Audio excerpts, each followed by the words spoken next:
Eto na nga yung part 2 ng paggala namin sa May Carayan, Amburayan. Nung bata pa nga kami ay hindi pa nga ganito kaganda at ngayon tingnan nyo naman kung gaano siya kaganda ngayon. May diki na noon pero hindi pa nga ganito kahaba at hindi pa nga nakakarating dito sa may banda namin. At ngayon, eto na yung pinakadulo ng diki. Tanaw na tanaw mo na nga itong Carayan, Amburayan.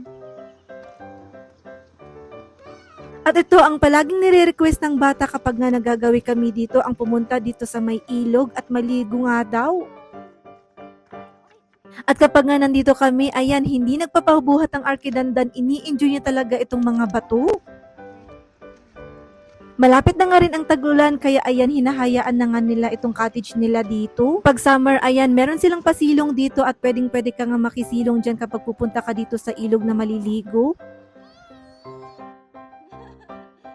Oh, diba? Hindi talaga nagpapaawat ang Arkidandan kapag nga nandito kami sa may baryo namin. Pero ako, ito talaga yung ini-enjoy ko dito kapag nga pumupunta kami dito. Yung nature, yung tipong parang bumabalik ako sa pagkabata ko dahil dito naman ako lumaki. Yung tipong kapag tanghali, andito kami naliligo kahit na tanghaling tapat at ang init-init. Yung tipong batang 90s talaga na kapag pinapatulog sa tanghali ay hindi nga natutulog at nandito na nga sa ilog na naliligo. Kaya naman kapag nga pumupunta kami dito sa ilog, yun palagi yung nasa isip ko, yung mga ginagawa namin ng mga bata rin kami dito.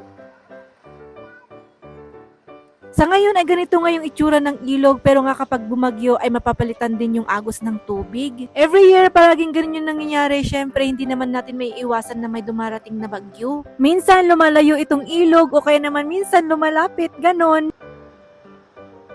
Pero ito yung nakakaimis sa ilog na ito dahil nga mayaman sa isda itong ilog na ito. Ang daming pasayan, tilapia, at marami pang iba, pero yung pinakadabis talaga yung udang. Masarap isigang, ganern, chares. Pero ayan, umuwi na nga kami dahil nga literal mainit na rin talaga yung sikat ng araw. At ito kapag umuulan, ayan, wala ka na nga makikita dito kundi nga puro green. Kaya naman ang sarap maglakad-lakad kahit na mainit. Pero kapag summer naman, puro darat dito, buhangin, ganon. Kaya naman ang ganda ng transition kasi naman buhangin dito kapag summer. Tapos ayan, ganyan na nga, green na siya kapag ganito na tag-ulan na. O diba, super nature, nakaka-relax talaga kapag nandito ka sa may probinsya.